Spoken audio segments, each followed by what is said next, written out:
And good evening, everybody. Yeah, welcome back to the sci-fi and fantasy stream after a hiatus of 2 weeks and a bit, probably, ish. How are we all? Welcome all. I just realised I've got my top button done. Why have I got that done up when the temperature here is way too high? There we go.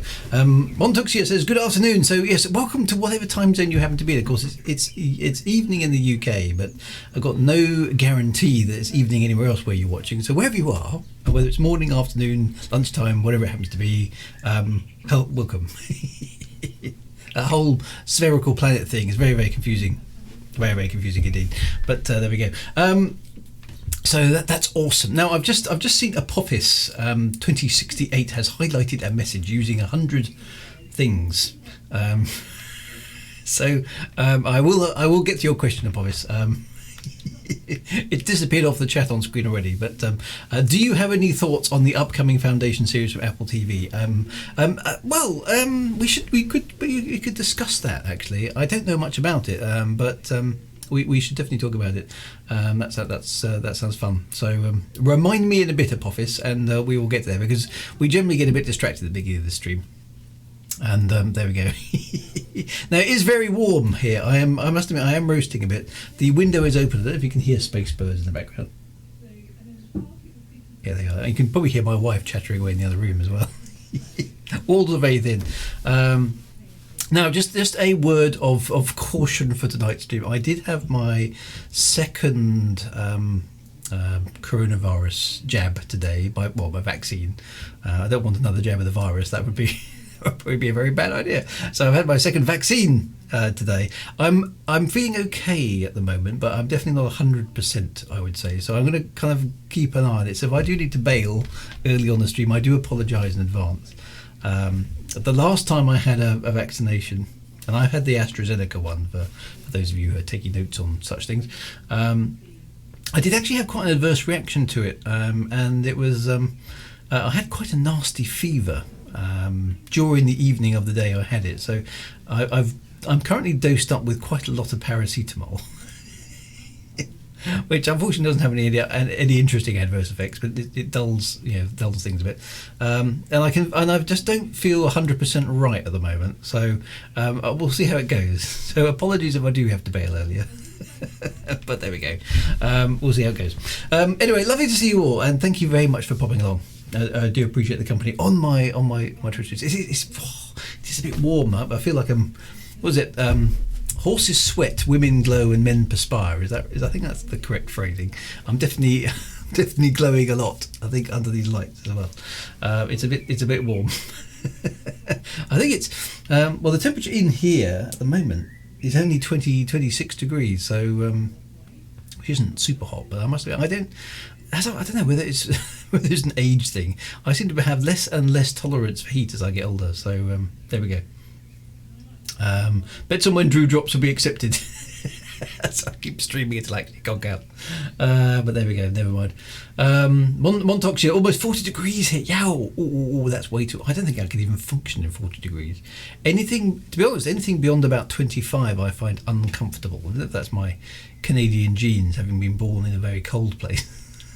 I can cope with cold, no problem at all. I've been down to -30, -40, and obviously with appropriate clothing, and I'm fine. But anything above about 25 centigrade, I don't know what that is in Fahrenheit, but I find it hard work. But there we go, never mind. JL19, I had my first vaccine last week, was alright, only had an achy arm for about. See, I haven't had the achy arm. I literally just had a fever, and I had quite a nasty fever, to the point I was actually beginning to hallucinate, which is an interesting experience. One I don't recommend, but is an interesting experience. And should have stopped here in Scotland. Oh yes, well I did enjoy my time in Scotland. I had a great centigrade. Yeah, there's Celsius nowadays, isn't it? Yeah, centigrade is what I was told at school. But never mind. And Glenn's here. Hello, Commander Terraformer. Did I miss the waffle? No, we're still waffling. We're waffling about temperature, vaccines, and and the various different ways of measuring temperature, I suppose. So there we go. Binary Duck, hey Drew again. Thanks for showing Frontier and First Encounters and Pioneer. I'm having a blast. Pioneer is rather fun actually. If you like your space games with a hefty dose of kind of realism, I suppose. It's good. It's good. So another, well, not quite a retro space game because it's kind of modern, isn't it? But it's based on a retro space game, a kind of modern take on a retro. I don't know whatever. Is there a word for that? Commander Shorty, am I odd for using Kevin's for temperature? I think you probably are, Commander Shorty. Yes. Alan. Oh, Alan's just written a novel in the chat. That's a new approach, Alan. Thank you for that. Long before Nine Streams, I wrote a novel. I sent the opening and the synopsis to Fantastic Books, Druids published, and after some toing and froing, they have asked to see the whole thing. Yay! Okay, that's good. They are quite ready to look at it, and yet have had some time to make extensive revision applying the principles I've learnt here. The latest version is posted in Discord contributor. Oh, well done! Excellent. I shall check that out when I have a moment. That would be really, really good. Any comments? So if you're in the contributors part of Nine Streams of Consciousness in the Discord, a few of you will be, then see if you can pop in there and have a look at Helen's story. That sounds good. Jan, I think I remember being taught centigrade in school, and then without any explanation, it swapped cells. I do remember that actually, because centigrade isn't Celsius a Mr. Celsius? Isn't he a person? Is that right? I think that's right. I think Celsius is the guy who invented the scale. I'm wondering. I don't know. Maybe somebody somewhere will know. Commander Shorty is supposed to say kelvins. Oh, I think you're right. I think you should stick with Kevin's. Far better said. How much is 1 Kevin of temperature though? Oh, I see. So you're about 1 to 2 Kevins there. No, I think Kevin's is much better. Kelvins. For Kelvins, you're okay. I think you can get away. That gives you an air of scientific kind of I don't know, something, doesn't it? Makes you sound like you know what you're talking about when you're talking Kelvins. Now Kelvins is the same scale as Celsius, centigrade, but the numbers are just in different places. So 0 at Celsius is 273 Kelvin. I think that's right. And it goes to minus 273 centigrade or Celsius, or 0 Kelvin, which of course is absolute zeros. Okay, so Wintermute, there we go. Yes, Celsius invented the scale, so I suppose we should maybe that's why. Was it? I don't know anything about Mr. Celsius at all, but was there a reason initially that it wasn't named after him? Maybe you can't have a scale named after you until you're dead or something like that. Is he still alive, Mr. Celsius? Unholy Demigod says, named after a Swedish fellow called Celsius. And centigrade is a French word, is it? Okay. Glenn's going to start using Kevin's. All my molecules have stopped moving. Anders Celsius. I googled him. They're a Swede. Do they need that level of granularity? It's either cold or acceptable. Well, this is the thing, actually. I mean, I never really got Fahrenheit. But the one I was discussing this with my wife, and she didn't understand, because we're Generation X, okay? So Generation X is probably Generation Centigrade, I think. Whereas the generation before us, of course, used Fahrenheit all the time, and I think Fahrenheit is much more commonly used in the States, from what I understand. Whereas in Europe, we pretty much everywhere now use Celsius for everything. Whereas I think in the US, I mean, Glenn, tell me if I'm wrong, but I think you guys still use Fahrenheit mostly. And now the one good thing about Fahrenheit is actually for human beings it's a very sensible scale, because 0 Fahrenheit actually is jolly cold, all right, and 100 Fahrenheit is jolly hot, and 50 Fahrenheit is actually quite comfortable. So it's sort of from a human being's perspective, Fahrenheit sort of makes sense. I don't know how Fahrenheit calibrated his scale. Maybe just thought it's blooming hot today, I'm going to call that 100. And actually, this window is bloody freezing. I'm going to call that 0. And 50, this is nice. I like it. This is exactly the right temperature. I'm going to call that 50. I don't know how he did it. How did Fahrenheit do that? I mean, centigrade is based on water, isn't it? So 0 is the freezing point of water.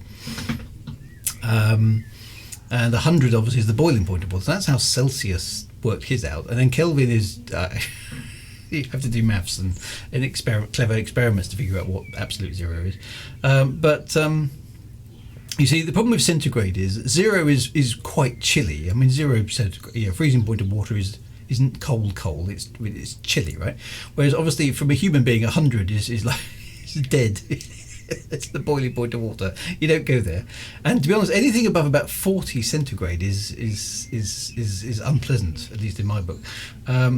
So Commander O'Connor, I'm not sure what was wrong with Fahrenheit. So I have no idea how Fahrenheit was concocted. All I know is that the scale of Fahrenheit, from a perspective of 0 being jolly cold and 100 being jolly hot, is about right.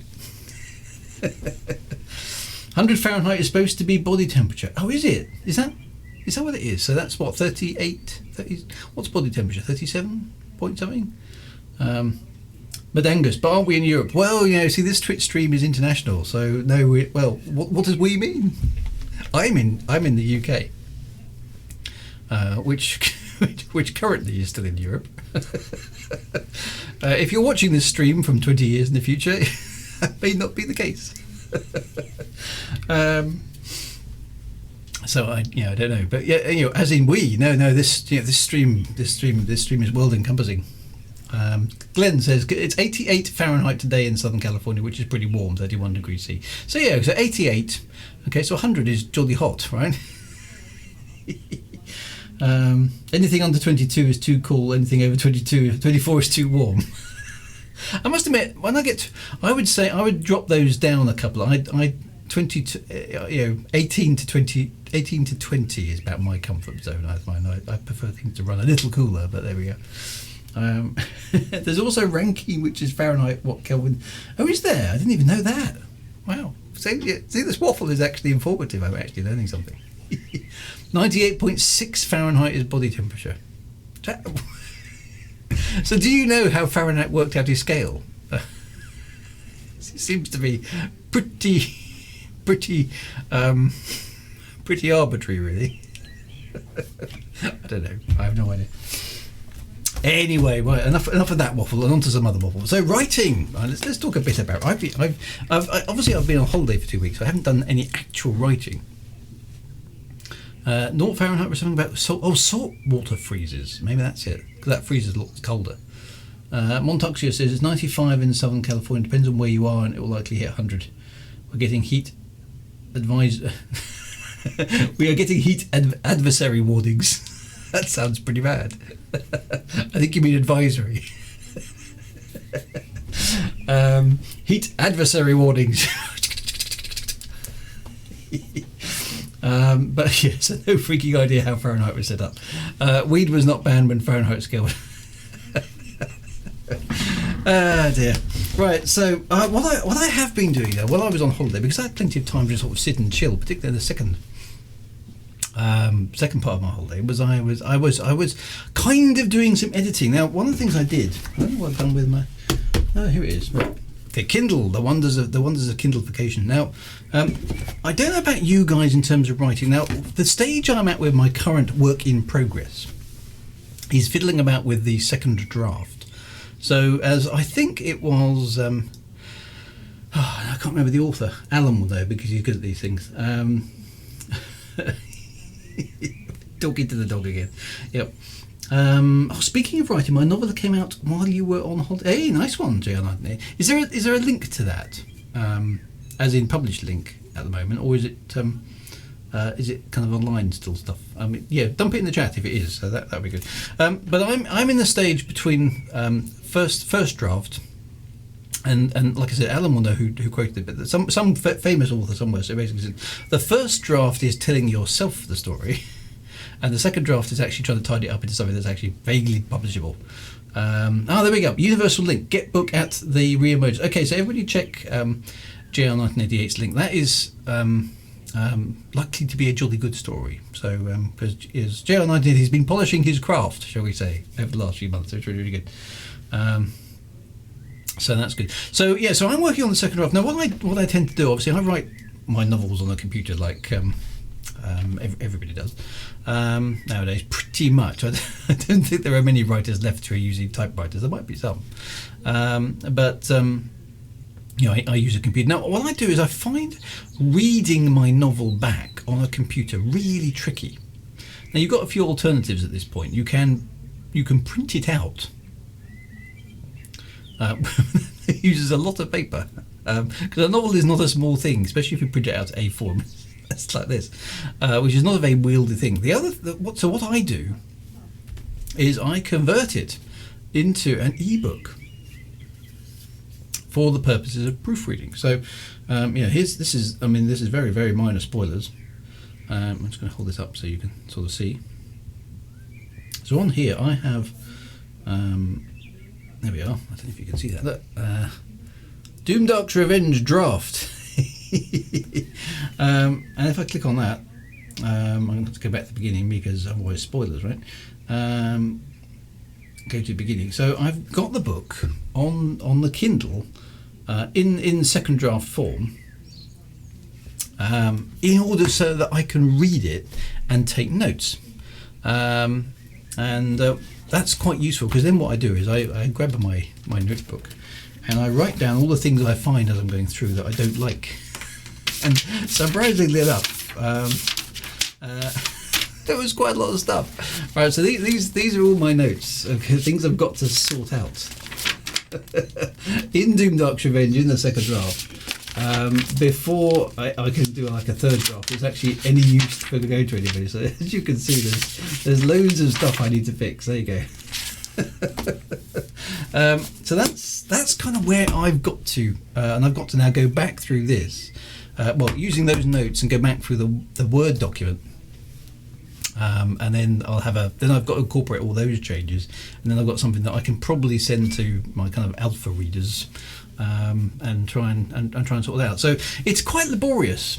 I personally don't really enjoy this bit, because it's not the creative bit; it's the kind of the fixing stuff, and you kind of just want to magic wand it away and go, no, somebody else do that, because nobody else can do it, because nobody else knows what you want to do. So editing, I find a bit soul destroying. I have to sort of psych myself up. So right, you're not going to get another coffee, Drew, until you do some editing. So I've actually got that here. I've got I don't, outside the UK this probably won't make a sense, but what I do have, look, I've got 2 cream eggs ready and waiting here, but I'm not allowed to consume them until I've made significant editing progress on the second draft. So they're sort of sitting there tantalising me. Cream egg. For those of you who don't know what a cream egg is, it's basically a chocolate. It's a chocolate egg, quite clearly. That's exactly what it is. It's a chocolate egg with a sort of sort of creamy interior. Hence the name a cream egg. It's pretty subtle stuff, I know, but there we are. So that's the only way. You can't have a coffee and a cream egg, Drew, until you've done some editing. And as you can see, based on that, I've got, how many pages was that? That was more than I thought it was, actually. I've got 1, 2, 3, 4, 5, 6, 7, 8, 8.5. Bloody hell. 8 and sorry for the bloody hell. That's more than I thought it was. 8. Really? I've got way too much more work to do. 8.5 pages of corrections, and that's before. Those are after the other 22 corrections that I've already noted in the book, and missing scenes and all that sort of stuff. So it's fair to say I'm some way off my second draft of Doomdark's Revenge right now, but at least I know the scale of the work that I need to do. And most of those I'll probably be able to fix fairly easily, but there's extra scenes that I know I need, which are going to take a bit of time to put together. So it's just the process of putting at things. That's the stage I'm at, because I do want to. Now look what else I was doing. I printed them out on holiday, so. This is a bit of advertising, kind of like years in advance of the thing coming out. This is what I want to work on next. Okay, so for those of you who've been following me for several years, you'll know that I published a series of books called Shadewood, which I did lots and lots of world building around, the world and how it works and all that sort of stuff. And I want to set another series in that universe, but not in the same place. And so, I've got lots and lots of notes here that I've been working on, and I've got there's double sided and everything. I've got pictures of space and stuff, and I've got pictures of spaceships and disembodied people and all sorts of cool stuff that I want to play with, and things and graphics I've downloaded from the internet. And that's sort of the lore. Yeah, everyone, quick, screenshot what's going on. It's all very early days on that sort of stuff. But I am kind of wanting to crack on with the world building. But that's another thing. Is that, and Glenn and I have talked about this before. That meme with the guy who's kind of arm in arm with the girl, but he's looking over his shoulder at the other girl who's just walked past. He's kind of eyeing her up. That meme, you know the one I mean. Well, basically, the girl on his arm is current project, and the girl who's just walked past is next project. I'm kind of like, yeah. And it's like the girl on my arm is currently, no, you've got to finish me first. do the editing. So that's the other thing. I am not allowed to do any more work on this until I've done the editing on that. Okay, and the cream eggs are there to kind of remind me. And then look what else I have. The ambassador has called. I was given these, and I've decided this is my reward for finishing Doom Dark's Revenge second draft. So once I get to the end, I've got a massive tub of Ferrero Rocher to enjoy. So it's in utter bribery and corruption in order for me to finish this editing work, because I don't like editing very much. So that's I'm having to play mind games with myself, and the problem is I'm quite devious. So I'm having to be extra smart to outsmart myself. But there we go.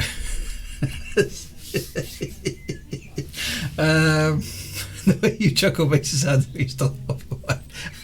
No, she will help me. She will help me consume them in celebration.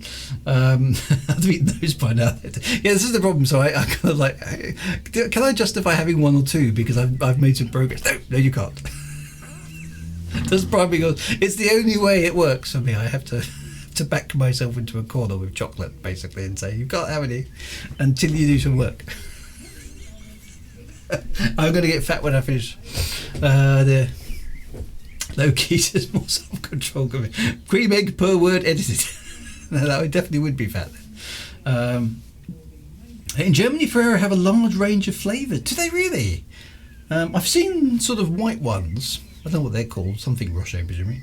Or is Ferrero the thing and Rocher is the colour? So Rocher is the flavour. Okay. So I'm just going to do that again because that was very tantalising. You're got a desperate desire for chocolate now, haven't you? Ferrero is the company. Okay. Look, he says that was evil. Now I've got to go get some. Oh dear. What about the cream egg? Do you like cream eggs? They're jolly nice. As a German, I really only know the dark and the white ones, to be honest. But stop the fridge. Milk, white, and dark chocolate ones. Okay. Well, I don't really think they're all that. I think Ferrero Rocher are the only ones that kind of got brand recognition in the UK. I don't know if the other ones really show up. Very much. I've not come across them, but there we go. I have caused a massive chocolate consumption excess. Suddenly sales of chocolate have gone up when Drew's streaming. Why is that? Do you have an editing drawer full of chocolate? No, this is special chocolate just for this book. So there we go. I have to bribe myself, but there we go.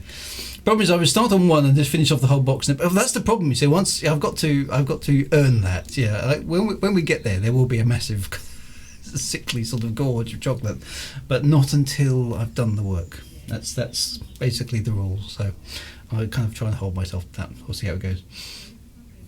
I've seen a couple of other Ferrero Chocks in the UK, but in Germany there are more. Well, there we go. Now, before I get even further distracted, because it's 28 minutes into the stream and that's a fair bit of waffle, although we've obviously divulged into chocolates. Now, back to, whose question was it? I've forgotten. Right at the beginning about Foundation series. Now, I must admit, that question has surprised me. I didn't know they were making Foundation. I know they were making Dune, but that's a film, isn't it? I'm going to have to look it up. Let's go look it up. There's the I've got a lovely, nice shiny background to my computer at the moment. What is it? Foundation series, Apple TV.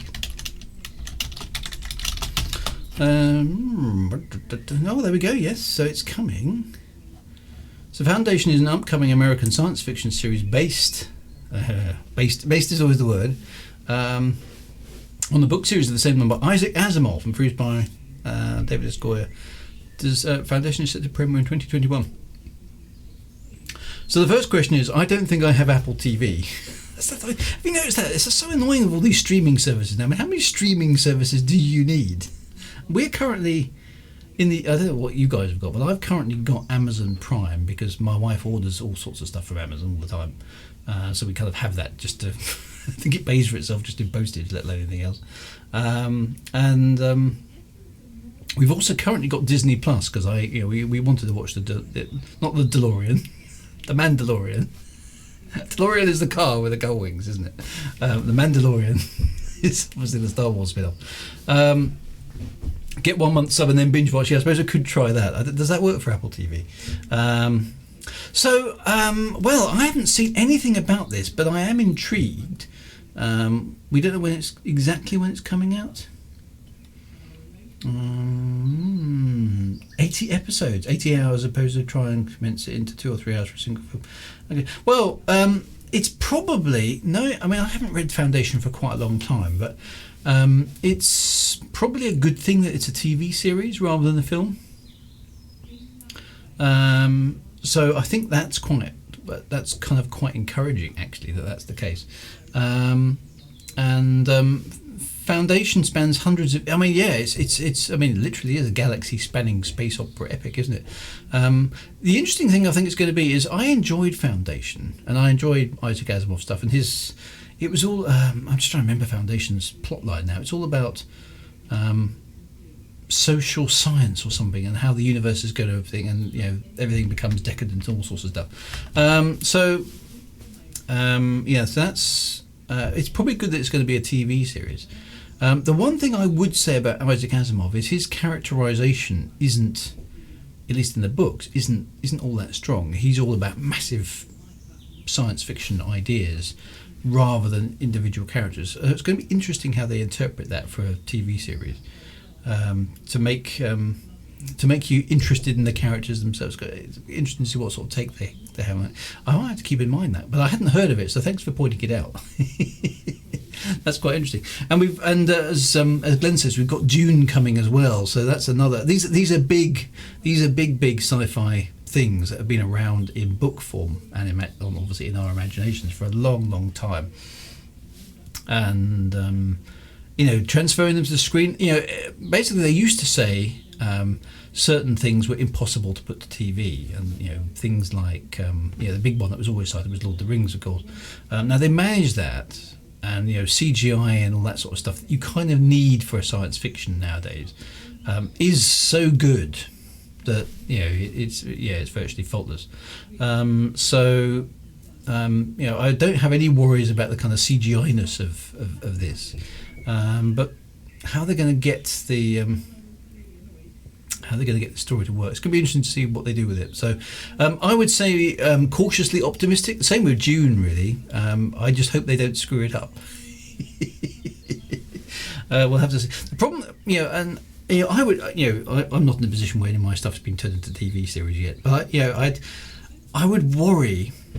I mean, I suppose Isaac Asimov obviously is dead now, so he's not going to be all that bothered by it. But interpreting these things is tricky, and I think there's obviously been versions of things where the original writer of the series hasn't been involved in the way that the TV version has come out or the film version has come out, and that sometimes screwed things up. I mean, the really famous one, Clive Cussler's Raise the Titanic, actually not a bad book, if you like kind of very formulaic action adventure hero stuff, but the film was. The film was dreadful, and he hated it. So I wouldn't want to be in the situation where my stuff got turned into a TV series or a film, and I didn't like the TV series or the film. So we'll have to see. Obviously, Clark's childhood end was completely mangled in the TV version. So that sort of thing would worry me. Actually, that sort of thing would definitely worry me. In that kind of thing. I think that's why the iRobot movie used more story and characters than the book of short stories did. Yeah, see, that's another trick. Some of these, it depends. It's hard to tell the stories.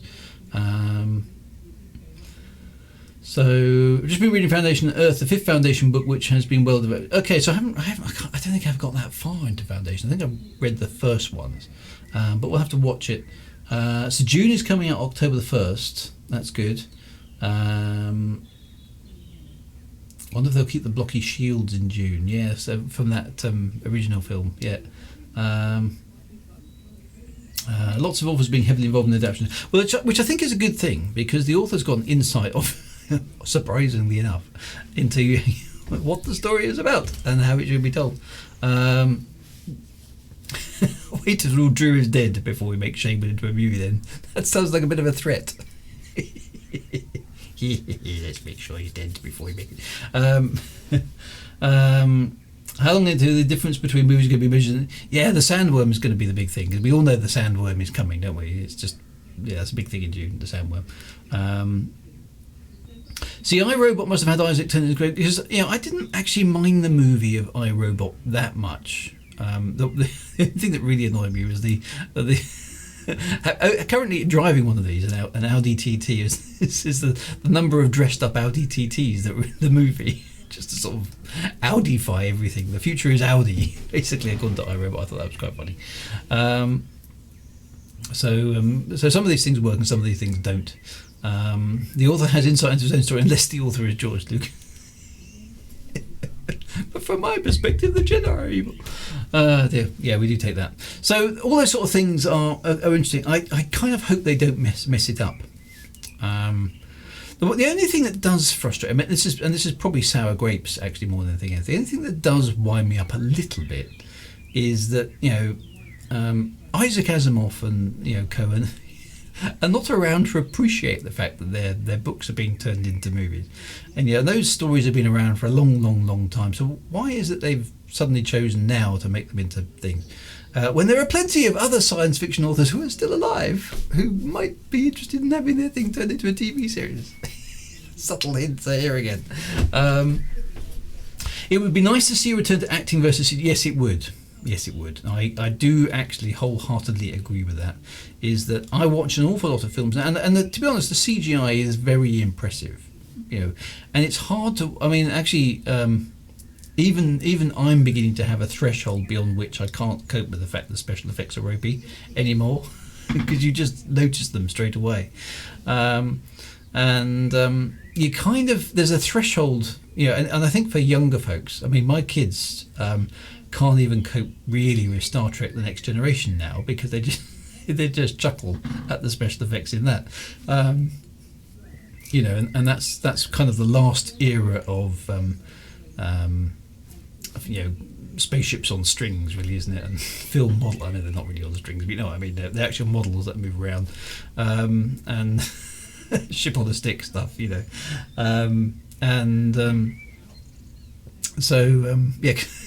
I did that the other week, didn't I? And I need to get my Enterprise model, which is up there on the shelf over there, on a green stick.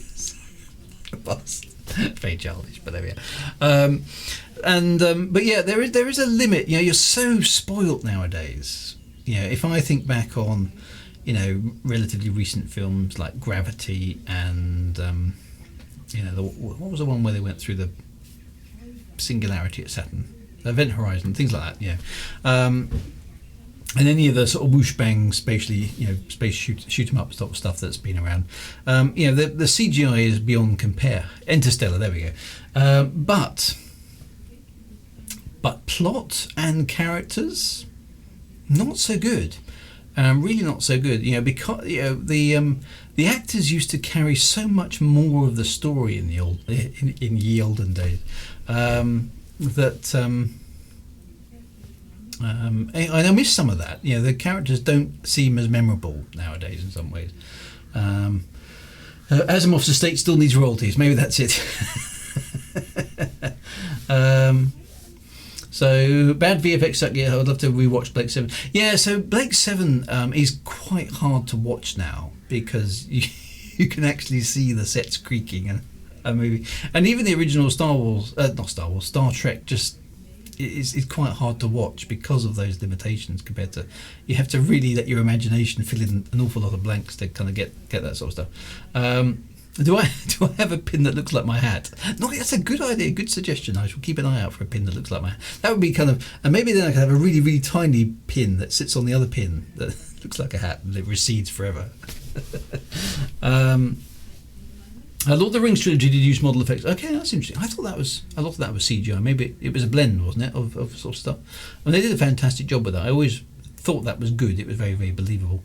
It's the Glenn says it's the posters of space photos on the screens of the Enterprise. Yeah, it's like, here we are in a spaceship that can travel everywhere in the universe, and all we've got on the screens is pictures of nebula from Earth. Because. And I mentioned this on Reddit before. CGI has ruined the ability for special effects to give you that wow factor because everything looks so real. You just can't really go any higher. This is the problem, and I think.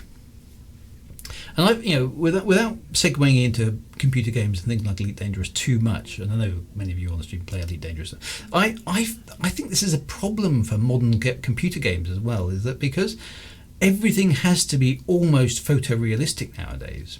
You need such a massive team of people to make a photorealistic game, just because the artwork and the graphics are so energy intensive, time intensive to do, that you can't spend an equivalent amount of time on the other bits and pieces of the game that otherwise you would like to, unless you decide to go for a retro feel to your game. In which case it simply can't compete with anything that is photorealistic in the same sort of space. So, lots of us have commented that, wouldn't it be fun to have a kind of modernised version of some of the older games? And that's what many of the fan things have done. And we're in that sort of not quite there with computer games, aren't we? Because the computer games kind of look quite good, but we're not. We've still got that uncanny valley thing. You're playing a computer game. It's not like the characters are realistic in any meaningful sense. They're obviously getting better all the time, and we've probably got computer games now that are comparable to movie VFX of 20 years ago, I suppose. And that's only going to keep going. But the trick is the amount of effort you have to put in to generate the realism before you start thinking of what's the actual game about. It seems to be a big hurdle to climb. And one thing that CGI has done is make actual films of events seem fake to people now. Remember people saying the planes hitting the World Trade Center looked too fake because they expect movies. Yeah, there's things like that. People don't believe anything, do they? Because it's just CGI. Because you can CGI anything nowadays. People expect more. That's a good example actually of the World Trade Center event, because we're so used to seeing things crash and explode. We expect things to crash and explode. When a car goes off a cliff in a film, it goes boom, doesn't it? Whereas actually in real life, cars don't normally explode when they crash. They just get busted and spin to a halt inside the road. And deep faking. I mean, my son was mucking about with. You've probably seen it. I think it's called Reface. There's an app for your phone called Reface, and basically you can take a picture of your face and then it does some processing stuff and sticks you on top of some movie star. And I mean, you can see it's not perfect, but it's considering it's being done on a phone, it's actually surprisingly good. So I ended up being, I think I was Vin Diesel for a while, and then I was Indiana Jones, and then I was Ace Ventura, Pet Detective, which my son thought was the best match. And it's clever, and you think you can do that on the phone. What can you actually do if you really want to fake something? I mean, your identity, your sense of self in that sort of environment is quite weird. I think deep faking has already made video evidence use is quite good. Did it add the hat? No, it didn't add the hat. This is the only thing I've got. Okay, this is my identity now. Everybody knows the hat. And so, yeah, because I wear a hat, it stops these deep faking things from working at the moment. So maybe it's my last defense. It's like a shield against that. Glenn's got one of himself as Jack Sparrow. Possibly the worst pirate I've ever heard of. And so it is tricky because you just, so much video stuff can be faked now and look very, very convincing. I mean, there's that wonderful one with the VFX artist who's just mucking about in his spare time and VFXed his kid lightsabering things and jumping across lava and stuff like that. It looks great. It looks great. I think that's Adobe After Effects and things like that, which I don't know how to do.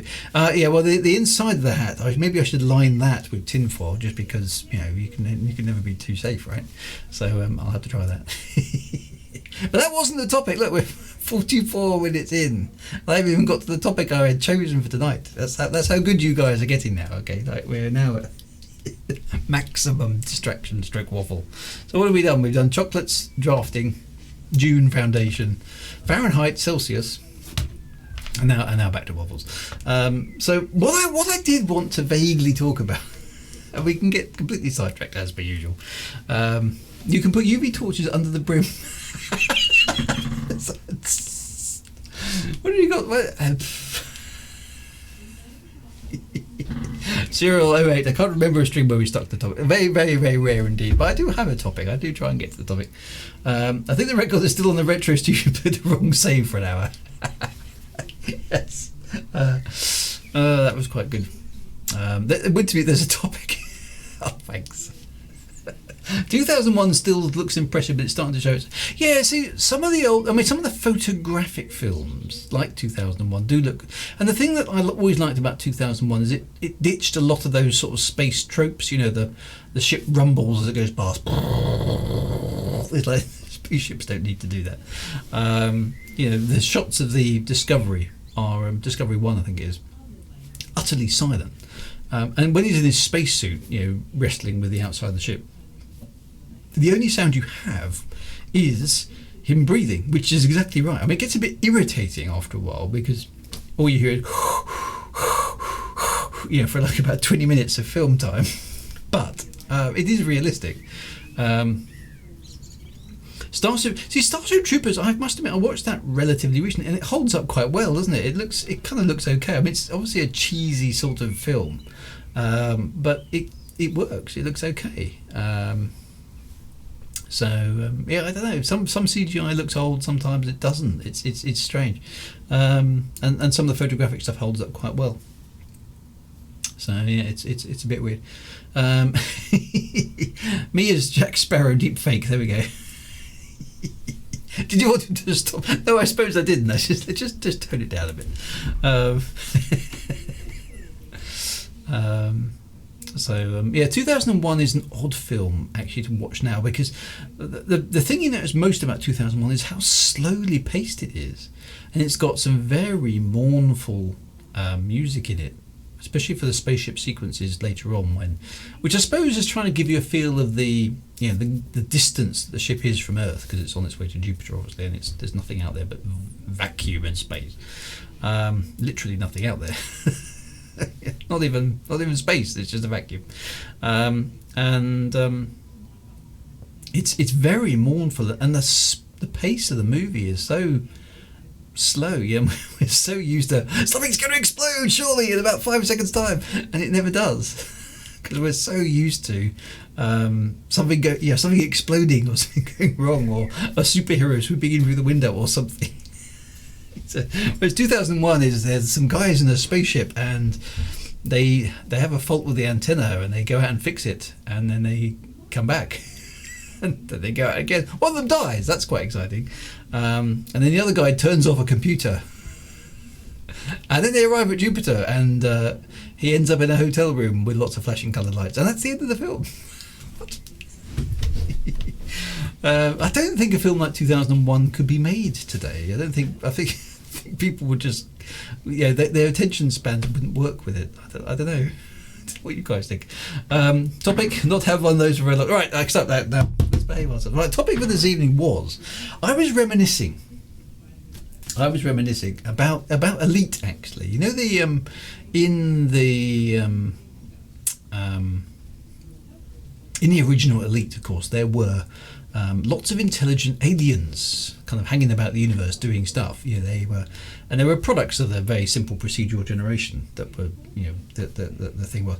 But I got to thinking, yeah, if we have a universe, I mean, Star Wars, for example, and Star Trek kind of have this, is that you know, there are lots of different, mostly bipedal life forms because of cheap special effects. But yeah, in Elite we had cat people, and we had you know, lizards and arthropods and yeah, birds. I think there were bird forms, and they were, you know, at least the game gave you the impression that they were intelligent creatures. Okay. Now they've obviously been for Elite Dangerous and subsequent games, they were retconned out of existence. They never happened. But in Elite, you know, you had this kind of universe that was peopled with humans, obviously, but intelligent talking birds, cats, you know, any other creature, space birds, exactly. And it just got me to thinking, you know, from a science fiction novel perspective, would, yeah, could such a thing occur? Would it be interesting to have a talking cat?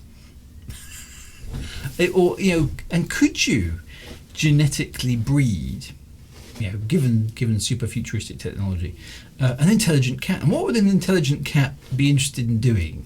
I mean, I know that we've lampooned it on things like Red Dwarf. You know, my cat. This is mine, but I don't want that bit. Just put all the, yeah, super intelligent shades of the colour blue, all those sort of things. I quite like the idea of animals that can talk. I don't know whether that's like a childhood kind of throwback for something, but the idea of having sapient but kind of familiar life forms does actually appeal to me in the sort of science fiction setting. And I don't know, you know, take humans out of the equation for a moment. On the Earth, could any other creatures other than us, you know, given the opportunity, have evolved to become a sapient life form? You know, so humans, we think, you know, evolved from, you know, common ancestors of chimpanzees and apes and monkeys and everything that goes back to, you know, the fact where we were all hanging around in trees with long tails, eating nuts. You know, and we've evolved because we've got grasping hands, and we have, you know, binocular vision, and, you know, a good head for heights and all those sort of things, and we've ended up as effectively the apex predator on the Earth because of our big brains. But it was touch and go for a while, a few 100,000 years ago, and only now has our big brain basically pushed us into that apex predator role on the Earth. Now, take us out of the equation. Is there another creature on the Earth that could have filled that niche? Now, cats and dogs and yeah, all the other sort of creatures have been around for a long time and not really got their act together before before the humans did. You know, so have I read Sirius by Olaf Stapledon about a super intelligent dog? No, I haven't. So I have an intelligent cat walking in every day. She's mostly interested in the contents of my fridge. They're just swearing things before cats are annoying, aren't they? I've got a cat, actually, yeah. Dogs that bark are nice for each sound in English. Octopuses are the most likely candidates, of course. Okay. What could have achieved the sapiens had the dinosaurs not gone? See, abstract play, that's a good one. I think dinosaurs actually had a pretty good shot at this. At least I get that impression, because you think about something like what's the scary one from Jurassic Park? Not the T-Rex, the little ones. The Velociraptors, those are the ones I mean. They stand up on their back legs. They've got graspy claws. They've obviously got very sharp, pointy teeth, and they rip things to shreds. Now, they may not have looked exactly like that. We think they probably have feathers now, don't we? But birds or dinosaurs seem to have quite a good potential for evolving into a sapient creature, but they've got very small heads relative to their body size compared to us. But would they be a candidate under the right evolutionary pressures to become a sapient race? Real velociraptors were about the size of chickens. So there is another one, isn't it? Is it Dionturus or something like that? And crows and ravens. Crows and ravens are pretty smart for a bird. You know, they're quite clever. Trudon was a similar type of dinosaur to the velociraptor. So I wonder whether dinosaurs actually had potential to be a sapient creature under the right evolutionary pressures. And obviously the asteroid that came down, sort of spoilt their chances. But dinosaurs had a pretty long shot at it, didn't they? They had several million years, so they didn't get their act together. And Zalos Corvus, yes, Star Trek Voyager Distant Origins Theory. That was an excellent episode. I enjoyed that one. That was the idea that there was a sapient race of dinosaurs that left the Earth long before we even evolved. So anyway, Utahraptor specs with the size. So that would be quite interesting.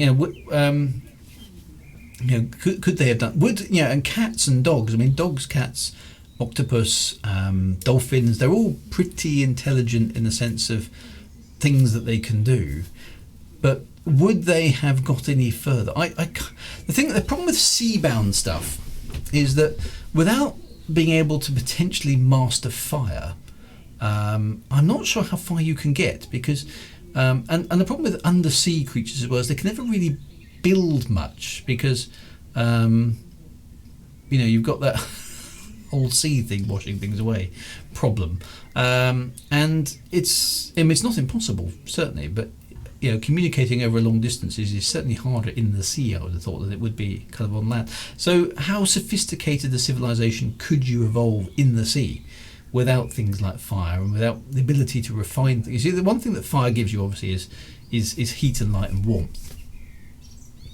But it also, as technology evolves, gives you the ability to smelt things. You can take an ore and you can extract metal from it. And once you can start doing that, you've got that whole Bronze Age, Iron Age kind of thing going, haven't you? You've got that potential progression which fire unlocks, as it were, from the ores. Now you can't do that in the sea, so I think that a sea-based creature can only get so far before it's kind of up against its own environment. But you're quite right about whales managing to communicate. Now, I don't know how sophisticated a culture whales and anything cetacean has. That's a very good question, actually. And who's to say our culture is better? But I'm talking about I'm talking about I suppose, a creature that could potentially move off planet. Okay.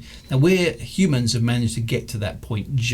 I'm pretty sure, unless somebody tells me otherwise, there's no other creature on the Earth that's got anywhere close to being able to get off the planet, other than in fiction with Douglas Adams. So I don't know. We've gone down this big brain, relatively weak body approach evolutionary. Is there another way to do that, do you think? And could another creature follow a path? Now, I've got a dog and a cat, simply because I quite like dogs and cats. And the dog is quite smart. It can learn a few words and follow instructions. The cat shows no interest in following words. In fact, it shows complete contempt for any of my attempts to train it to do anything. It does what it wants to do. But it has the cat actually has a very relatively small brain, but it's not got a very big body. But the cat's killer instincts are very, very finely honed. It's very good at killing things, whereas the dog is not so much. The dog is a bit dumber, but much more pliable, I suppose. Probably more domesticated. Whales can summon Vija. Yeah, actually, the whales have caused a lot of trouble, actually, haven't they? Tardigrades can get off the planet, theoretically. I suppose they can, yes, because they could be blasted off by a large meteorite impact, couldn't they? So tardigrades have left the Earth, but have they done it naturally? I suppose they haven't done. I suppose my point is they haven't done it themselves, have they? Waiting around for a meteorite to strike at the exact spot you live is the longest of long shots if you're aiming for Mars. You could just sort of imagine a tardigrade civilization. We want to get to Mars. Excellent idea. How are we going to do it? Well, we're gonna wait around for several millennia, right? Until an asteroid strikes the Earth. Okay, we're all going to be a safe distance from the impact site, close enough that we get lifted off the ground and tossed into space, but not too close that we get incinerated in the blast. Okay, that sounds like a great strategy for the tardigrade Martian space program.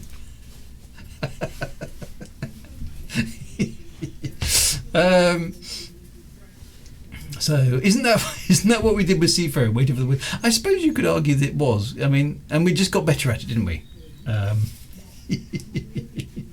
Are we including uplifting species to sentient? Well, Wintermute, that's the interesting thing. So in the science fiction context, let's play around with that one for a moment. So let's take a cat or a dog, which I suppose we can argue is sentient. If we're being strict on the definition, but probably not sapient. My dog is clearly sentient. It's able to understand that there's a world and that there's things in it. And when Dad goes to the certain drawer in the utility room, that probably means a biscuit's coming. He's definitely made that connection. But in terms of sapient, can I have a conversation with my dog about anything meaningful? Probably not at this point in time. But could you take a dog, let's say, or a cat, or any creature of your desire, and enhance it genetically such that it had the capability then to become a sapient life form? And what would that mean? Would there be a good purpose to doing that? What would it mean? I mean, I'm just thinking that in certain environments, being a cat would actually would be truly useful. Or even the dog, the ability to run faster, or the ability to sniff things and go, yeah, the bad guys are over there.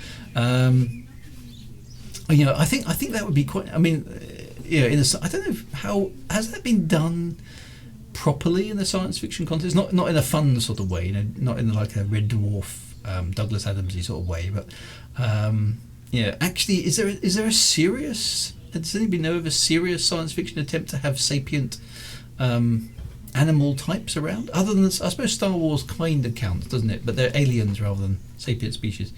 There is another species that can do it. The ones that develop, not Conjuring Terminator. There was a nuclear test once that launched a manhole over into space. Imagine tardigrades sitting on top of that. It worked. Warhammer 40k has enhanced animals. Okay, so David Brin's Uplift War series. No, I haven't tried that, so that's a good suggestion. On a low gravity planet, say 0.5G, could an organism build itself into a tower that could reach geoscience? Yeah, so at certain gravity levels, that becomes more feasible, doesn't it? Serious science fiction. There's a new series on Netflix called Sweet Tooth. That's a rendition of DC Comics. Okay. If my dog could talk, I'd be scared when he bosses me around. Bark, bark. More food. See, at my current level of intelligence, or sorry, my dog's current level of intelligence, should I say, the conversation probably wouldn't be all that edifying. It'd be, hello, is it time for a walk? Oh. Is it time for food? Oh. Is it time for a walk? Oh. Is it dinner time? Yeah, it's dinner time. Excellent. Dinner time is my favourite time of day. Is it really? It's time for you to sleep. Oh, can I have a walk? Yeah, wouldn't be the best conversation. Whereas the conversation, the cat would basically go something like, "Oh, you again? Go away. I'm sleeping. I don't want. Don't pick me up. Stop it. Just put me down. I want to go back over there. No, I'm not going to go where you put me. I want to go where I want to go. Just leave me alone." That would be it. That would be the sum total of the conversation. So, without significant enhancements, I don't think it would be great fun talking to a cat or a dog or any other creature really, because they sort of seem to operate in the here and now really. I need to go outside. Yeah. A dog was in space before humans. Let's not forget. Oh yeah, well that's true. Poor old Laika, wasn't it? Yeah. So don't touch the paw. Don't stroke. No, stop it. I've just got that bit of further away. Oh, bloody humans. So having a doggy dog is almost exactly the same as having a toddler. I just quite like the idea of a a sapient. I mean, a cat. Cats are interesting because cats are kind of quite interesting creatures. They're sort of aloof, but nice looking. You know, they're sort of, you know, yes, you may. Yeah, they're very condescending cats. Actually, yes. Today you may approach me and you may touch my fur, but tomorrow I will claw you to death. And you can just imagine a sapient cat as a like a co-pilot on a spaceship or something. And what are we doing? Where are we going today? We're going to the Antares sector. Excellent. Plot a course. I'm not plotting the course. You plot the course. Look, you're the co-pilot. No, I am the cat. I'm in charge today. Look, no, I employ you. That's not how it works, human. Yeah. It would be quite good fun. True. So, Kitty, what's the meaning of life? Cat, leave me alone. Some of the people I have contact with are cat would this is the problem. I mean, some animals are better than humans. What about Treasure Planet? The one character is a cat, another Treasure Planet. I'm going to have to watch that again because I vaguely remember watching it, but I don't remember. I suppose we're familiar with earthbound creatures. Maybe that's the appeal. I don't know. I quite like the idea of having a talking cat in a science fiction novel, but I wonder if it's sort of in that sort of can't take this seriously aspect. Though you see, if you're going to genetically engineer life forms, you're going to have to start with something, aren't you? And you know the ethics of genetically engineering human beings are obviously probably a bit too dodgy. But you know, would a cat be a useful thing to have in 0G, for example? It might be quite a good solution if you could get it to do something useful.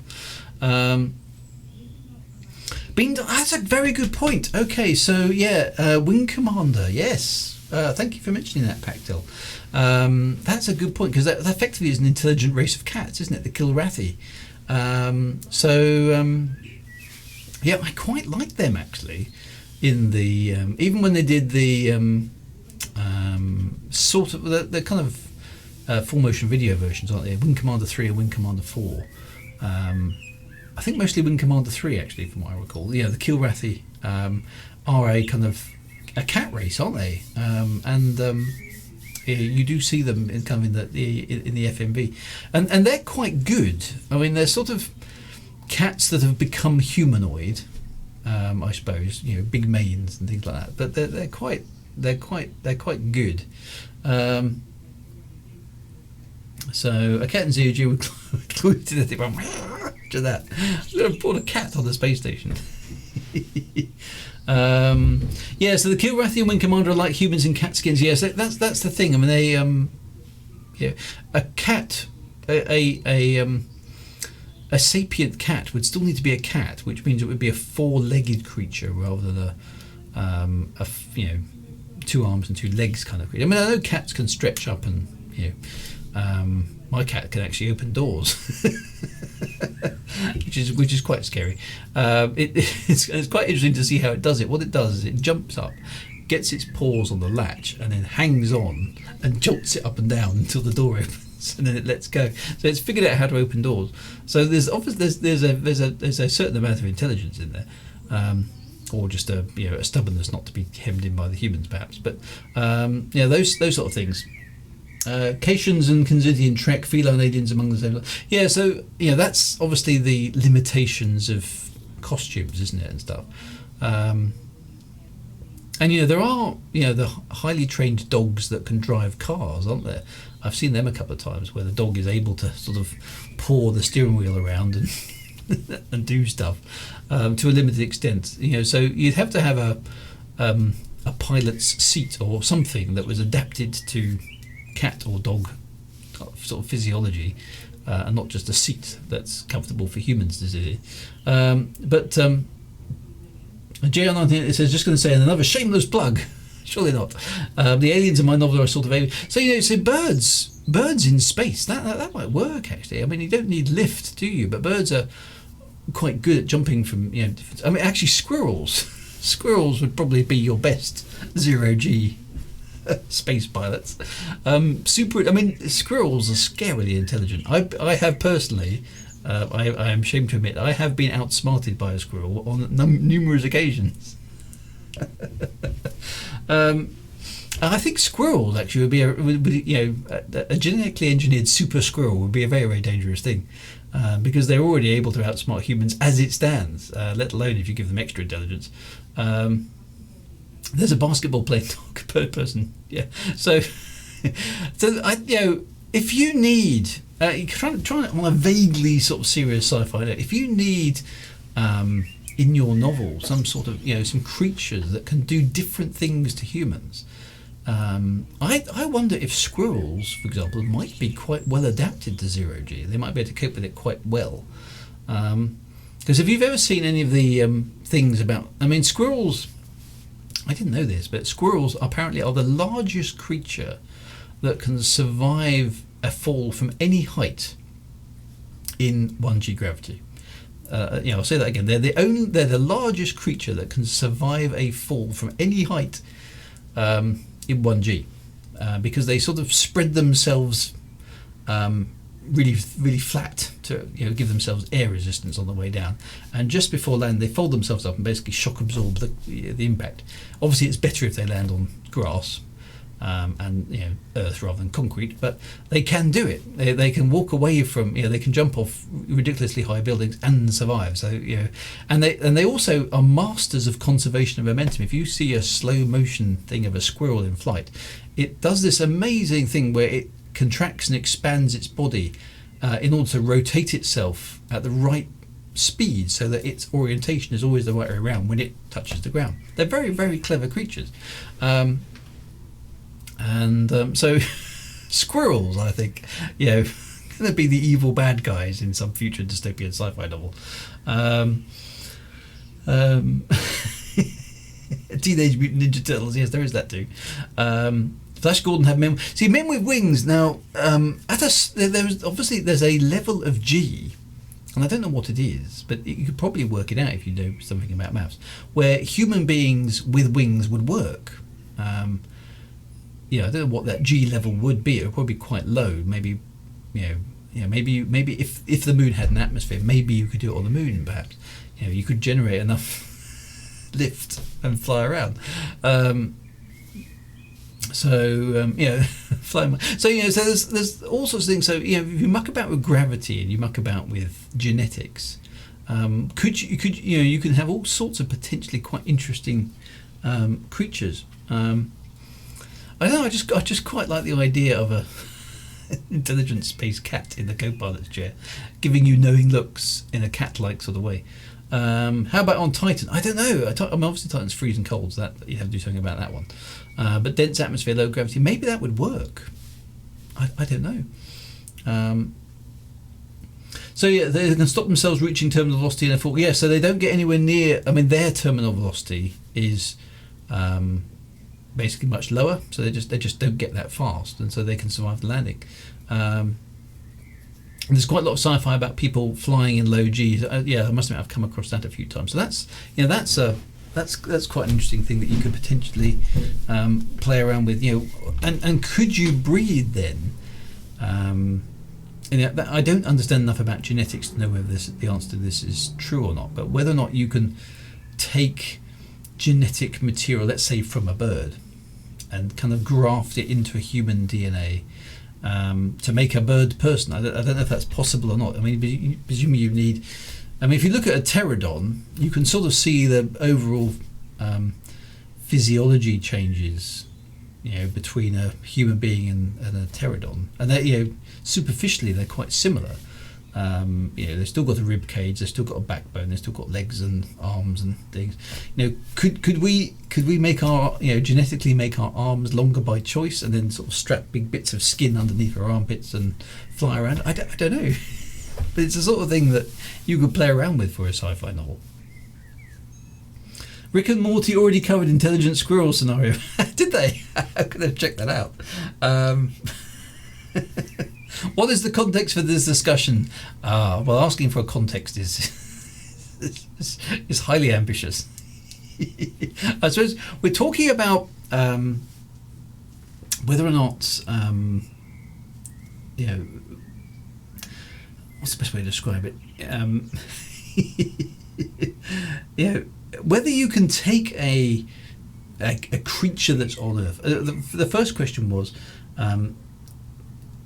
humans aside, could any of the most sophisticated creatures on Earth have had a chance at being the apex predator, the sapient life form on the Earth, if humans were taking out the equation? So, would cats have evolved with no other interference to become sapient and then have technology, or would dogs, or would whales, or some other creature? Would another creature have been able to do that, or would the evolutionary pressures just not have made that happen? That's one thing. The second thing is, if we humans decided to make an intelligent cat, dog, squirrel, should I say a sapient one, what would the outcome of that be? Would there be a purpose to doing that? And in the sci-fi setting, has it been done? What does it look like? All those sort of things. And the initial context was chocolate. Yeah. What would you use such genetically engineered animals for? They'd be less fun to be around. Well, I suppose that's I don't know. A hyper intelligent cat. I suppose I'm thinking about it from a writing perspective. Whereas I suppose I would take the typical traits of a cat and a dog and just turn them into humans. So it might end up being a bit silly and a bit farcical, a bit kind of Red Dwarfy really. But because a cat is famously aloof and famously impatient and famously doesn't give a damn, and I suppose a sapient cat would probably be quite similar. But if you could do it semi-seriously, I'm not talking Red Dwarfy sort of way. Although I love the Red Dwarf cat, obviously he's very cool.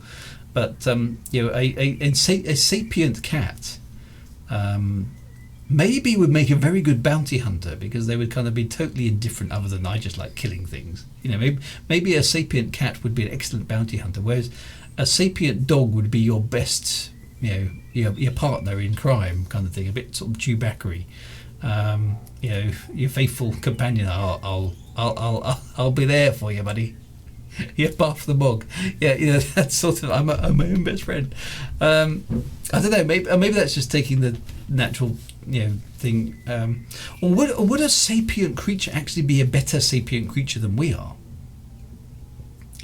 And what sort of civilization would a sapient cat species create, or a sapient dog species, or a sapient whale or dolphin? I'm just wondering. That's really the purpose of this. I'm just wondering what it would look like. We already impose personalities on the animals around us. I guess they would just be able to communicate more clearly. It would give you all sorts of ethical consideration, because the moment you have a sapient creature, it presumably gains some rights, doesn't it? I suppose maybe that's an interesting thing to explore. Maybe you.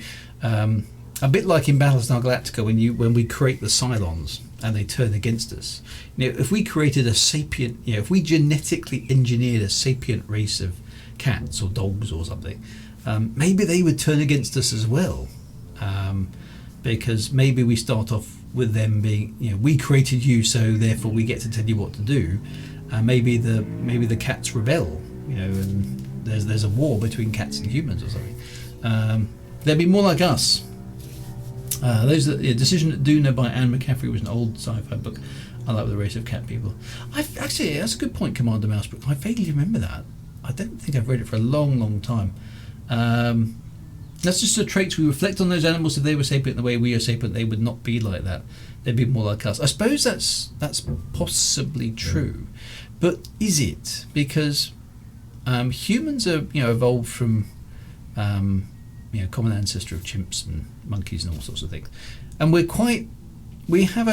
still have structures today. We're very tribal, and we like to be in a group of people who kind of agree with the way that we think. That makes us comfortable generally, which seems to be a lot of that sort of heritage. Where and dogs, I suppose, are similar. They like to run around in a pack by default. Some cats are kind of herd animals as well. They have those sort of social hierarchies, but they're not all of them do. Some cats are kind of loners. So I don't know. Would they have a different civilization? Would they? I mean, if you look at society today, human beings generally tend to work quite effectively in relatively small groups. We seem to struggle collectively when our groups get too big. We just can't manage them, and we compete against each other. And at a small level, we can probably we're sociable with each other. But once you get beyond a certain sort of tribal limit, the other people are the enemy. We tend to get very upset about the other tribe. They're not us. Us is us, and those are not us, so they're the bad guys. That seems to be something that we've inherited evolutionarily from where we've come from. Would cats and dogs have inherited the same underlying fundamental basics to their personalities? Because I wonder if ours doesn't come from the sort of ape stroke monkey kind of things where small communities of us hanging around together works, but larger communities don't work beyond a certain size. And maybe cats and dogs or any other life form, intelligent spiders or whatever it happens to be, maybe they're just different. Maybe, I don't know. So there's already an evolutionary pressure to evolve humans into cat girls and cat boys. I think most animals will be confused by us going places we don't really want to be and doing work. Well, yeah, I mean, certainly my cat would.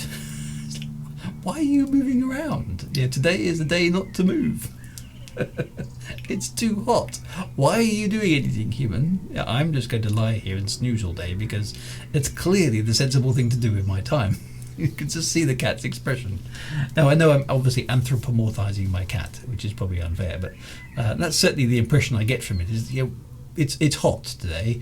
I'm not going to move, and neither should you if you're sensible. You're moving anyway. Well, that's your bag, human. Don't expect me to get up and move. So I don't know. Whereas the dog is kind of like, it is hot. I do want to go for a walk, but it's hot. Do we have to go now? It's kind of like, I'd rather go later on if it's okay with you. I think I recall some brief thing about normal cats being able to understand basic physics. That's interesting. Yeah. I'm not sure if this is going anywhere, but it just feels like an interesting thing to do. I suppose the other question is I'm mostly talking about mammals here, but talking lizards and insect form. Tickling along with the elite thing for a moment. The Thargoids are supposed to be insectoid, whatever that means. They're not really insectoid at all, from what I can understand. Perhaps have a few things in common with insects, but obviously insects on the earth can only be a certain size because they don't have any lungs, and the same problem with spiders and things like that, which for many of us is a good thing. In the past, obviously in evolutionary timescales, insects have been much bigger because the oxygen content of the atmosphere has been that much higher, and so if you've got more oxygen in the atmosphere, it can diffuse better through a semi-permeable membrane into the creature, and you can support much bigger insects. Insects don't have any lungs, so they can only get a certain size that oxygen can diffuse from the air into their bodies through their skin, and that's what limits the size of insects today. And in the past, because oxygen was much higher percentage, you could have bigger insects. You can only have them so big. I think some insects were up to almost a foot long. I mean, imagine encountering a dragonfly or a bumblebee that was like a foot long. That would be quite intimidating, wouldn't it? So that's an interesting thing. I don't know. Sapient Dachshunds would realise that sleeping all day and eating as much as available is the meaning. I suppose my dog would probably come to the same conclusion. Yeah, that's right. I think what makes us special is more that we seem to be kind of driven. We are past the point of where daily survival should theoretically not be a problem. We just go on. So from a cat and dog perspective, I mean, my cat and my dog have obviously got acclimatised to the fact that the humans provide the food, and that's obviously their purpose in life, is to just hang around while the human slaves produce food miraculously. They I mean, from my dog's perspective, there's a man who occasionally comes to the door and he delivers dog biscuits, and this is a miraculous thing, and all praise to the man who comes to the door delivering dog biscuits, because without the man who came to the door delivering dog biscuits, there would clearly be no dog biscuits. So as far as my dog is concerned, I think the Tesco delivery man is in fact God, and he hands the dog biscuits to the owner, i.e. me. And the owner is quite a mean individual, because he dishes the dog biscuits out on a predetermined basis, not too many at a time. So he's in my dog's eyes, I think the Tesco delivery man is God, and I'm a sort of rather mean prophet or priest who dishes out God's manna at small but regular intervals. I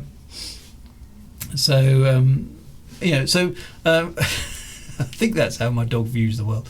I'm not sure. So ants and hive mind, says Zalos. That's quite interesting. Hive mind. So yeah, hive mind is difficult because ants individually, I mean, they're very, very small, and but they seem to know what to do as a hive mind. Are they actually a collective consciousness? I don't know. Or is it just lots and lots of very simple bits of behaviour which add up to something a bit bigger?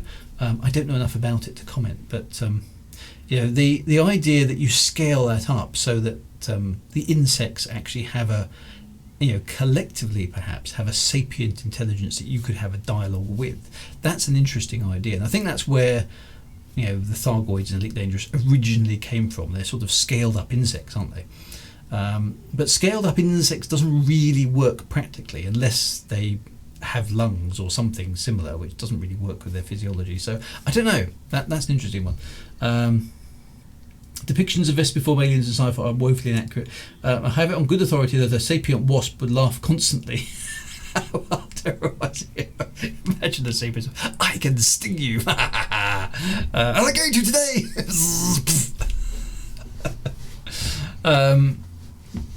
If you damage an ant nest, they immediately know how to repair it. So yes, and that stuff is very clever. Is it sapient intelligence? Are they communicating, or are they responding to? Is it emergent complexity from very, very simple program behaviour? I don't know. I don't know enough about it.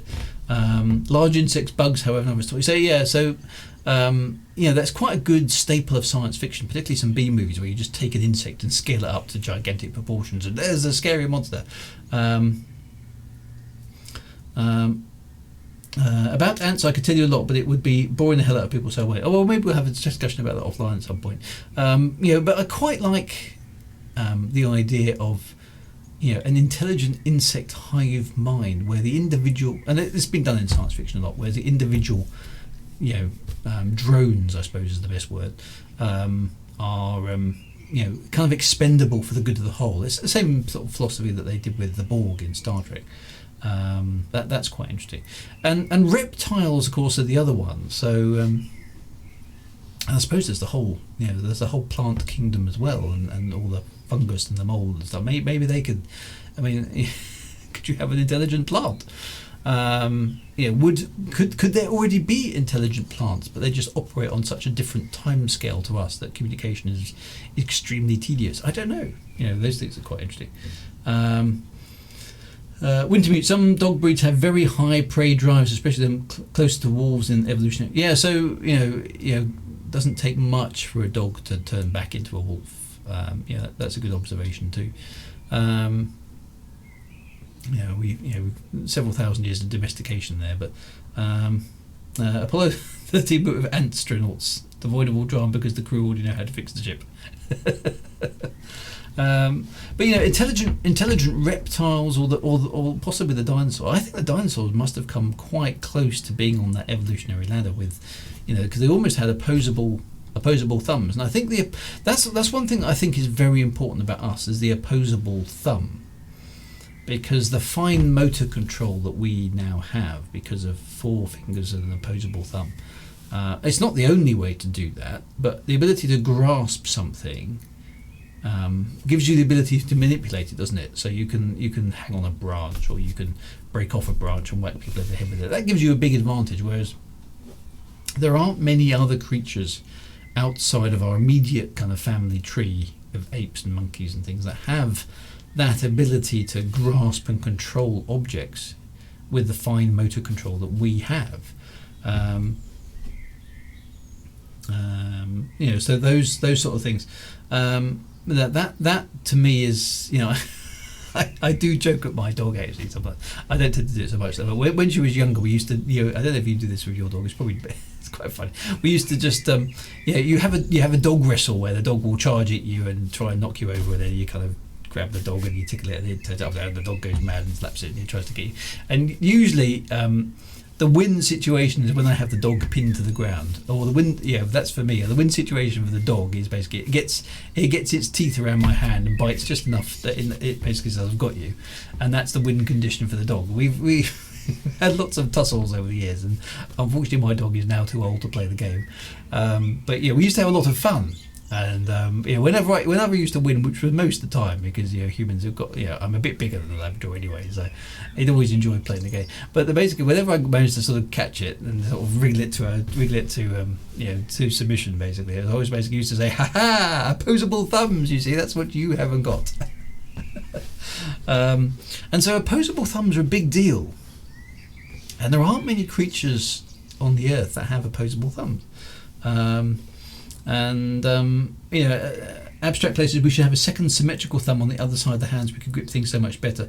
You'd always have a matching pair of gloves. Yeah, I suppose like an extra, sort of like that, isn't it? An extra thumb there. That would be quite useful, wouldn't it? And the design that we have, obviously, with 4 fingers and a thumb is presumably totally arbitrary. It's just the way we've evolved, but. So I think things like squirrels and raccoons and all those sort of creatures, they have that ability to grip, whereas a cat or a dog actually doesn't have that. They have paws, don't they, which they don't have the ability to grip directly. Cats can claw things, and they're very good at that. That's quite interesting. I don't know. Do you think that humankind collectively is actually a virus on a macro scale, as Mr. Smith mentions in his monologue?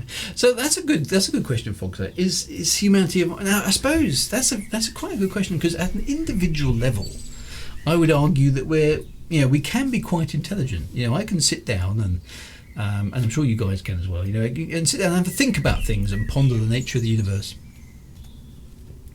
And maybe write a book or compose some music and with a few of us we can also do some quite good things. But our ability to do worthwhile things doesn't seem to scale very well. Once we get beyond a certain number of people, we become very inefficient. In fact, we end up competing against each other. And when we get to millions of people, we're just a complete disorganized mess. We are unable to modulate our behaviour at that massive macro level, and we ruin the world for each other. We're right now, and we have been doing this for decades, but we are spreading out of control in a population boom across the world. So. At that huge macro scale, no, we aren't able to manage our growth. We're screwing things up for ourselves. I don't know. So we kind of are a bit like a virus, because a virus is a bit mindless at that level. I think at a large level, we don't have a collective intelligence. We're not very good at that. I think there's something to be said for that, folks. Who's the host in that scenario? I think it's the Earth. I think the Earth is the host, because we're effectively consuming the resources there, aren't we? Now they get replenished by the other things that live on the Earth, a natural process and stuff. But if we consume more than it can provide at a certain point in time, then we have a problem. Syria, we could easily control our growth, but we seem to lack the will to do it, don't we? It's kind of one of those, it's all right, the other people can do that. We won't. How do we define the we? So some apes and monkeys can grip with their toes, but yeah, so I would love to be able to grip with my toes as well. I had a friend when I was a kid who was able to write with their feet. They could stick a pen between their big toe and their the next toe along and write. I was most impressed by that capability. We also have quite long lifespans, but perhaps the grand scheme of things, we're really just an intermediate race on the build-up to races that go to the... Well, that's a really good idea for a story. So each race gets us so far, and then maybe another race takes over. I wonder what would take over from humans. Maybe it will be the squirrels. If only we had the hive mind of ants and bees. There's something to be said for that larger level control of people. Fox, at researching for a game, there was a suggestion somewhere that humanity could exhaust resources of the solar system in a matter of hundreds of years if we get out there. Well, I suppose that's how quickly we consume resources. I mean, again, it's difficult to tell. Certainly our economic systems in the West, the capitalist system, is predicated on the assumption of constant growth, i.e. our GDP has to always increase.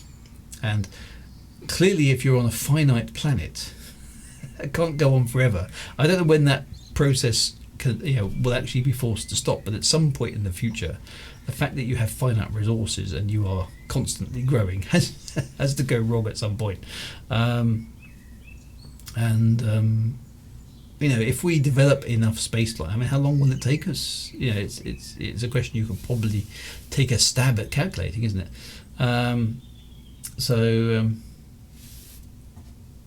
In Foundation, Selden said that the collapse of the empire was inevitable due to the forces of crowd psychology. And maybe we're in the same. Well, so maybe that's going to be an interesting take. I wonder if they'll put a modern, modern society spin onto Foundation, given the fact that we're wrestling with climate change and population and all those sort of things at the moment. Google is a hive mind, yes, our constant thing. So all we need is for Google to become self-aware, which already happened with Alexa or something. But resources do remain with us. In this case, we can to a certain extent. Yes, we can reuse, because the things get recycled, but not always. Not always. Oh, excuse me. The Scythe book series took that sort of idea to the max with the Thunderhead, which basically all the cloud-based tech on Earth gradually turning into self-aware AI. So there's another thing is the AI story. We should talk about AI in a future episode, I think. And the net becoming sentient is one of the themes of William Gibson's Sprawl. Yes, lots of good stuff which I have read and I've forgotten about. Amazon will become self-aware when Bezos leaves the Earth in a month or two. Yes, he's going up into space, isn't he? So that's going to be quite fun. So, I don't know. So, whether it's an interesting idea for a novel to have other sapient creatures and life forms, I don't know. Whether you could sort of start with the ones that are on Earth and then modify them to do different things. That could be quite fun. Or whether you just start with just alien races. The problem with alien races is you've got to come up with, where are they from and how do they evolve and what's their backstory, those kind of things. Whereas I suppose it's if you start with Earth-based creatures, at least you know where they came from. That could be quite good. There's a petition out there not to let him come back. Kamakichi says Google will become the Borg. I think there is a danger, isn't there, with the whole AI thing? I mean, how dependent we are on technology to do things now. I'm reading a book actually at the moment called So You Want to Be Off Grid, and it's quite fun. It's a few years old now. It's probably about 15 years old. And it's kind of talking about the potential for future stuff. And it's interesting, a few of the observations that the author of the book has made in talking to people who are relatively old, at least at the time the book was published. And one of the comments he made was, he's talking to a number of people who grew up in the, let's say, the 40s and the 50s, who basically say, well, we didn't need a fridge, and we didn't need a dishwasher, and we didn't need a washing machine, or any of these appliances that you modern people just have to have. And he says, but I don't blame you for having them, because he says the support infrastructure that we had back then that allowed us to exist without having a fridge, etc., just doesn't exist now. So we would have daily deliveries of milk. We would be able to go to the butcher and buy meat for that day, and et cetera, et cetera, et cetera. So we didn't. Why would you need a fridge? Because you were going to drink that day's supply of milk and eat that meat that day. So you just did. You didn't need a fridge. Whereas because we've centralised everything into massive supermarkets now, and the individual small shop sellers, by and large, are very few and far between. We have to have all this, refrigeration and all the other so-called time-saving appliances in our houses in order to actually allow this world to work. And so, and there's a lot of kind of head scratching as to, okay, well, why have we done this? We made things very, very complicated. Montuxia, alien races are tough. We don't have anything not earthbound to base it on. Yeah, that's very true. It's quite hard to come up with a compelling alien race, because what do you base it on? I mean, we tend to think of.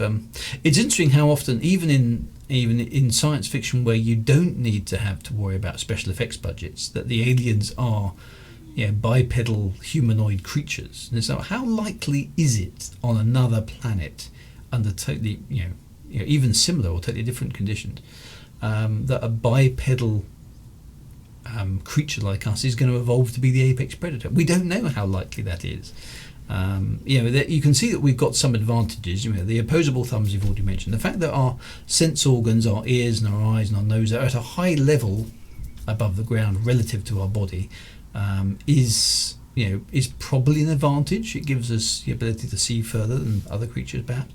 So you can see why we potentially became the apex predator. But like I said, it was touch and go a few 100,000 years ago. We really had to work hard on that whole brain thing and tool thing before we got going. So I don't know. But is it likely that an alien would look anything remotely like us? I don't think so. I mean, if you look at the variety of life on Earth, it seems likely that whatever creature gets to be the apex predator is the one that is likely to has the best chance of becoming sapient, and then therefore having a technology that allows them to get off planet and travel the stars. So I think there's a few things. I think the ability to manipulate tools is important. I think you've got to be on land so you can kind of conquer the capabilities of fire, because that unlocks, metallurgy and all those other things. So you've got to be able to do those. So I think you need to be a land-based creature.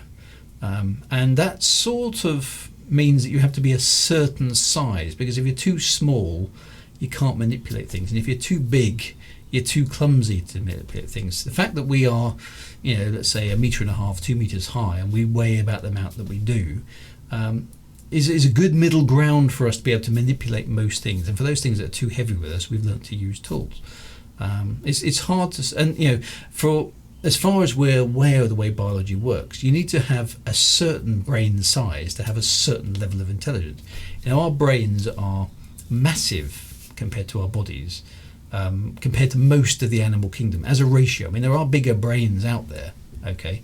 The whale's brain is way bigger than ours, but the whale's body is many, many, many, many times bigger than ours. So the ratio of I think I'm right in saying, I might not be quite right on this, but I think I'm right in saying that the ratio of brain to body size, we're one of the biggest. The size of our brain relative to the rest of us is way out of whack for most of the animal kingdom, and that we've evolved like that to have very, very large brains compared to our body, which gives us that ability to host an intelligence, and I think you're going to need something comparable like that in an alien race or species to have the potential to be intelligent enough to manipulate tools and therefore control your environment and work out that there is space, and that work out that you might want to go out there. And some of us who eat too many chocolates, way more. 2 eyes and ears on top and 2 on the bottom is even more adverse. Yeah, I suppose that's true. So you can think of better arrangements perhaps than the ones we have. But we're not certainly externally. I mean, internally our organs are a complete mess because they're all bunched up and all over the place. But externally, we're quite a well-designed creature. In terms of we can move around quite freely, we can manipulate things, we can see things, we can hear things. We've got some good senses and various other things. There's lots of other things that we could sense, but we're not as a general purpose sort of creature for becoming intelligent. Humans are actually surprisingly good. Are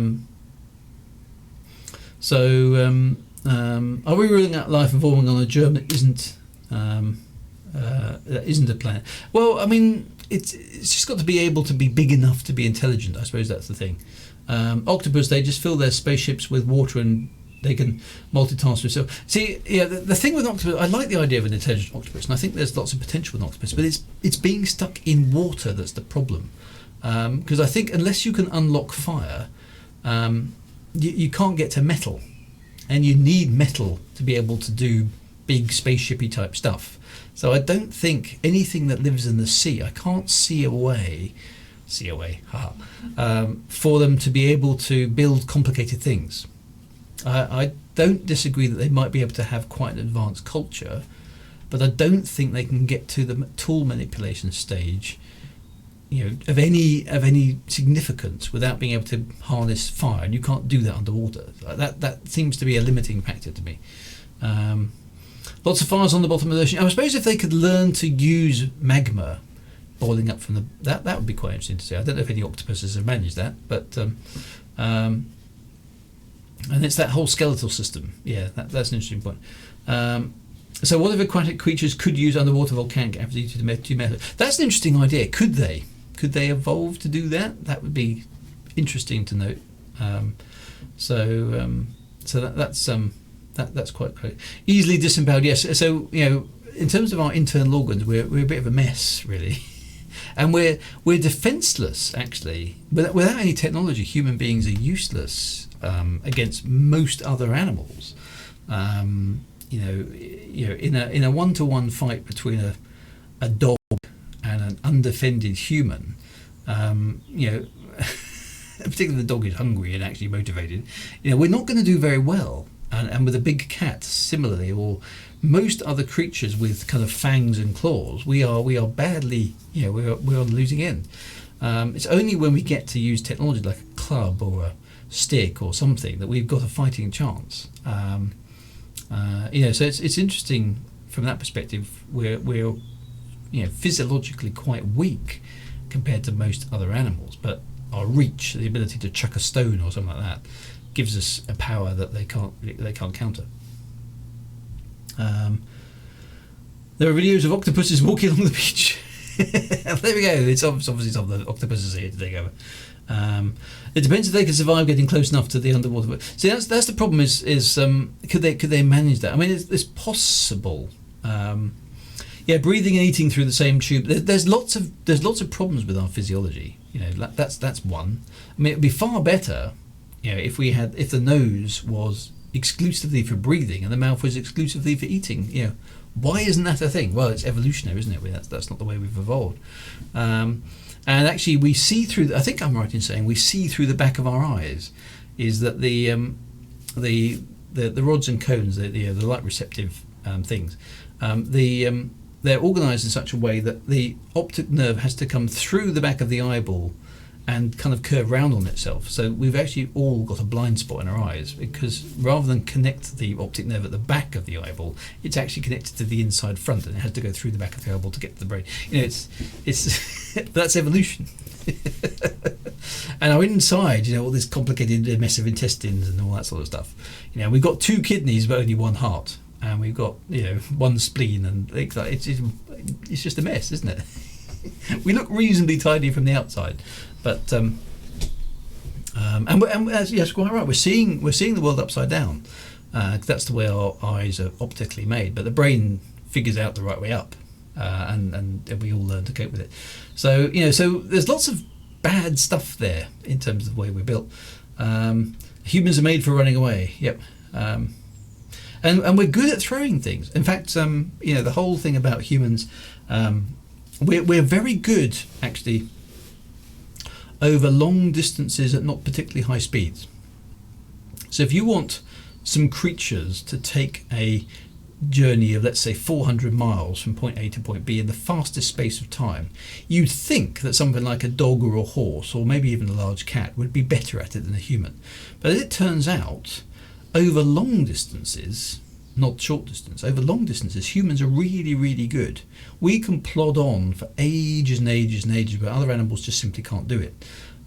So we're actually quite good, and that maybe is one of the things that gave us an evolutionary advantage. If we want to chase an antelope, well, we can't catch it with speed, but we can just wear it down over several days if we can keep it in range. And that's something that humans are actually quite good at. We've got very, very good stamina. We just haven't got very, very high speed. So all those sort of things actually play to our favour. We're insane. Yeah, there's no other creature that can lob rocks at things. Fortunately, just imagine a rook or a crow chucking things. Actually, rooks there are birds that sit on my roof that chuck acorns at me. Certainly chuck acorns at my conservatory. A human can outrun a horse 100 steps walk, 100 steps jog. There we go. So that's exactly right, Zeus Course. That's those sort of things. Humans are surprisingly good at some of those. Those sort of things. So I don't know. So there we go. Maybe there's potential for all the other creatures about, but there we go. Not sure if that's gained us any conclusions whatsoever, but there we go. Right. Anyway, I must admit, I am feeling a little bit tired now. And I think that COVID thing is beginning to creep in and affect me. So I am going to bow out now, my dears, and leave you with thoughts of intelligent squirrels terrorising you. So birds might be a good contender for apex species of humans. I think you're right. Birds are pretty darn clever, actually. Dwarves, very, very, very dangerous over short distances. So I shall leave you with those thoughts. I hope that was at least vaguely interesting. I am back on Thursday with a bit more, arguably I suppose some sort of Elite Dangerous thing. I'm not really quite sure. I'm going to have to catch up with what's been going on, because there's it's a fast moving thing right now, isn't it, with roadmaps and patches and all sorts of stuff. So we'll see. I'm sure we'll find something interesting to do, but a bit of Elite Dangerous on Thursday and see where everything's got to, really, and sort of just see if we can see what's going on. And then I've got to figure out more retro stuff for my Saturday things. I've got some ideas brewing there as well, so it should be good.